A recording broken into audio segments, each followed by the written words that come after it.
enjoyed tinkering on T3 stack after the announcement as a new dev. I'm confused if there is still a big gap between Next and T3 stack. So you're using Next and you're playing with T3 stack, and you're thinking, are those two separate things or am I doing the same thing? I didn't do anything except for like hello world in T3 stack, so take whatever I say with a grain of salt, but T3 stack is based on Next.js.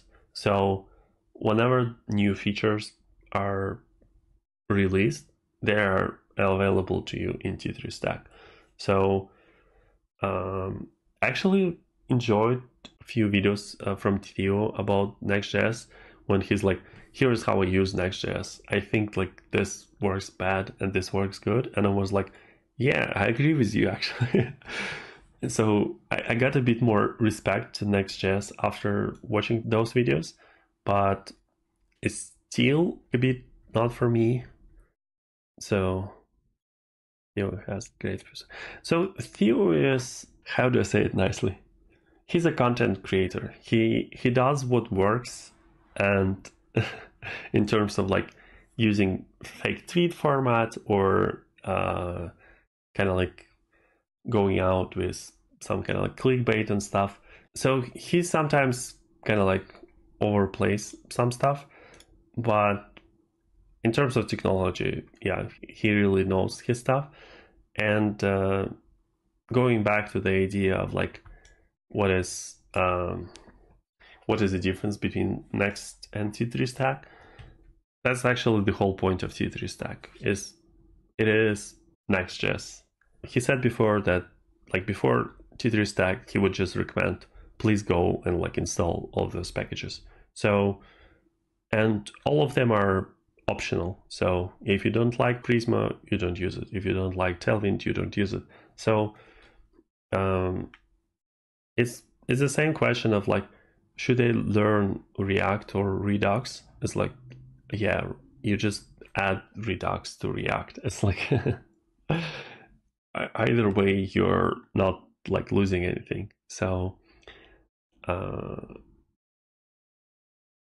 even though like T3 stack and Next.js is not for me, I think it's a fine technology, and especially like what we saw from NextConf, it's really popular technology, and a lot of people not critical at all at NextConf. So if you go to Twitter and you listen to every like content creator, and they're trying to find like a way of saying, oh, this is bad, or like they probably didn't cover like this use case, but a lot of people are just happy with what happened. They don't see any problems with that. And even though like a global fetch is like a controversial decision, but it's really easy for users to use it. So it makes kind of like perfect sense why they did it this way that they did. I think like once everyone cools down, once they have like few fixes to the issues that people have, I don't know. I think it, like, I don't see this is funny, like everyone is upset with Elon Musk buying Twitter, and everyone is like, yeah, I'm leaving for Mastodon or like Canada or whatnot. It's like, sure, some people are going to be upset, and some people are going to be upset with Next.js, but most people are fine with that. So, and in terms of React server components, there are two things to understand about them. So first, when Ajax kind of happened, like X in Ajax is like XML. So the idea was that you do request and you get XML back, and that usually meant like HTML. You're getting HTML back. I talk about this technology a bit. This is a lot of how we used to build PHP, like before frameworks, like kind of like right after Ajax happened. Do they have like examples? Examples, yeah. Click to edit. The idea is that when Ajax was a thing, you will have this button, which button is it? Like submit, right? And this button will call like HTTP post or HTTP put or whatnot, and you will get some HTML in response, and you just put that HTML back in the page. It's like, why not? And this was really kind of like when you're trying to use a website and it's like doesn't work, you open the network tab and you see that this is what they're doing. And this was fine. Why you need this is you can do all of this stuff on the server, so you're not leaving kind of like comfort of your PHP. Like generating HTML is really easy in PHP. That's kind of like the whole point. But generating JavaScript to be able to do kind of like client interactions, or like submitting forms, or like maybe like verifying, like validating forms, so like, okay, this is too long or this is something. This is like, now you need to write this validation in JavaScript, which is like jQuery, and then you need to write it in PHP anyway. It's like, why don't you just return like HTML that is like HTML class danger error, you have like wrong input. That makes like more sense for PHP people. You can get this like JSON or XML at that time. You can check the length of the name and return HTML if it's like success or error or whatnot. And so for me, like half of the React server components is just this. Instead of returning JSON of like success or error, you return HTML, or in React's case, you return virtual DOM. Why not? This is proven 2000 like 3 or 5 technology. Why not use it in JavaScript? And like this, say this text, click to edit, there could be like a huge file of like translations, and for each language you produce needed input, and this name could be from database and all that stuff, and you don't ship any of that to client. And usual way of not shipping it to client is turning it into JSON, and then you turn that JSON into HTML in the client. But why? You just mark this HTML as a static HTML that you got from server that doesn't have any interactive parts, and that's it. You don't need to hydrate it, you don't need to render it. You just put all logic related to it to server. So for me, React server components make perfect sense. This is, I'm sure Facebook somewhere does something really similar, and they have those from like PHP days. They probably have all of this stuff. Infinite scroll. Okay, so I'm scrolling and I'm getting probably like pages, right? Yeah, so this is like one page, this is next page. So for me, this makes perfect sense. And second part of, so yeah, so first part is React server components are PHP. They're Ajax of whenever the Ajax was invented. I don't remember, but the modern Ajax is kind of like HTMX or LiveView. There is actually like LiveView.js, which implements it with JavaScript framework, JavaScript backend, I mean. But there's Phoenix LiveView, which kind of probably is like one of the most popular implementations of that, where your website, like this website, so this one, instead of sending like HTML over Ajax old school, it's a bit more modern.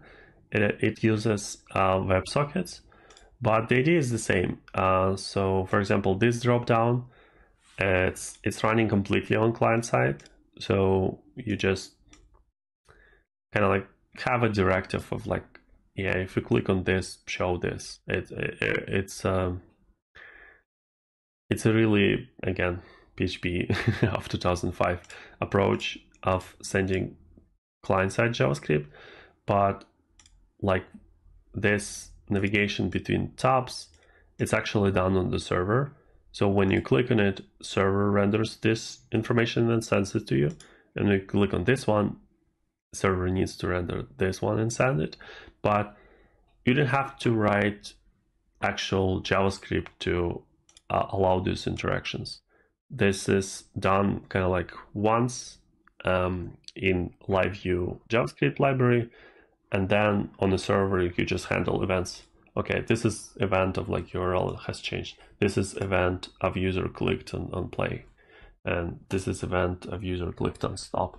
So this is basically like a solution of how do I not write my app twice, as I said before with example of like validation. I need to validate on the client, I need to validate on the server. And how do I not run my app twice? So this is what Quick, for example, does. They're working on like a new framework that is that makes sure that whatever was kind of like done on the server is not going to be rerun on the client. And this is alternative kind of like solution to that. And okay, so what is missing? So the other thing that is missing is like Astra, right? So like island architecture. So this is like static website that we rendered on the server, but this thing that follows my mouse, this is just a bit of JavaScript that is handling this interaction, which is again really really PHP style. You just include your one JavaScript file to make some part interactive, and React Server components are a lot about this. They are not automatic like Quick. Looks quick and responsive, yes, and most of those interactions are done with server. And if you have slower internet connection, you will see the difference. But for me, server people don't like to write JavaScript. JavaScript people don't like to write server code, but best performance is when you use properly both of them. So server people there are server people who don't want to touch JavaScript at all, and this is in today's world, this is kind of like too sad, and no one really wants to use those websites. So the best compromise that they can do is something like Turbolinks or HTMX and whatnot. So this doesn't change the way that they write their code, but it brings a bit of interaction in a browser. And single page app, kind of like people, we don't like servers. Can we just like pay someone and get our database from the cloud and all that stuff? And it's like, yeah, but if only you had a bit of logic on the server that allowed you not to I basically have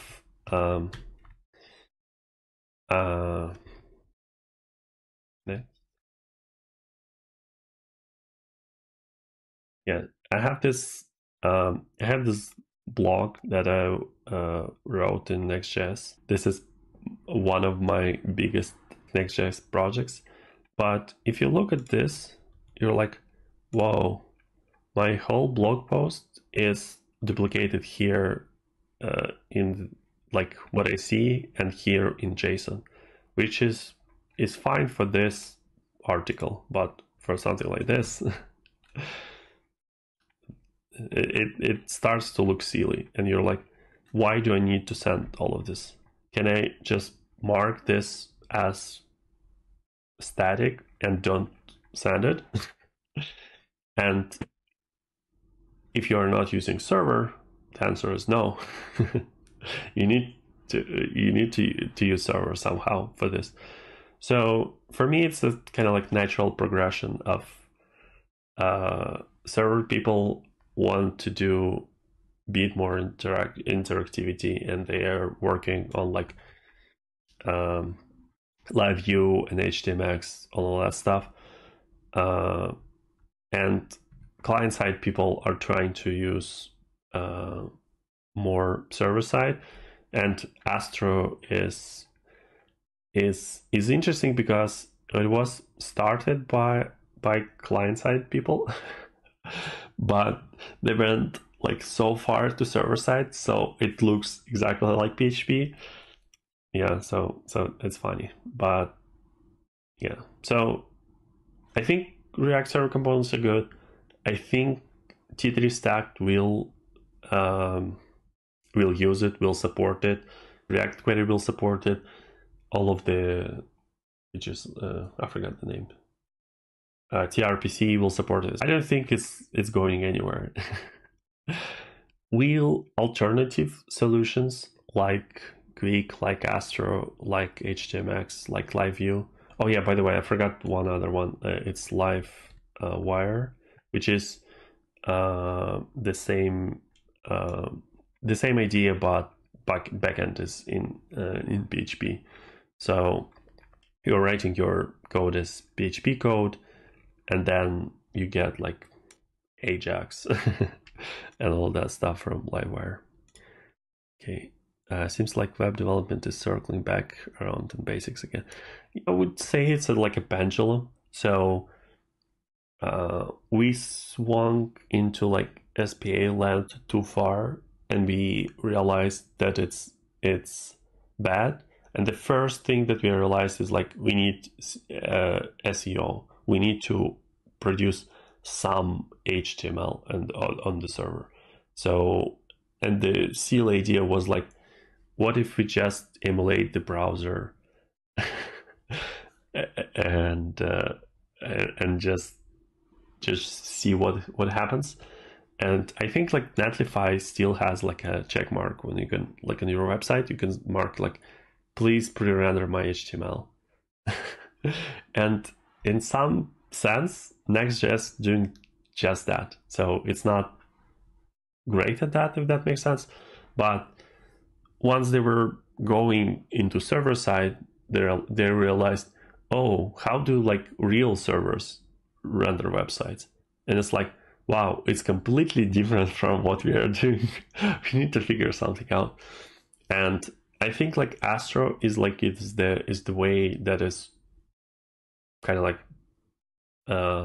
it's more like how real servers do it, but React doesn't want, or maybe can't go kind of like too far away to that direction. So React Server Components is kind of like the best we can get from React folk.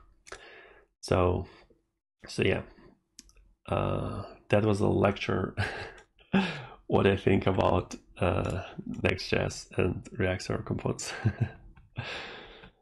and yeah, I said it at the beginning, but like Remix will support React Server Components. This is going to be like how server-side React is working. So don't be afraid.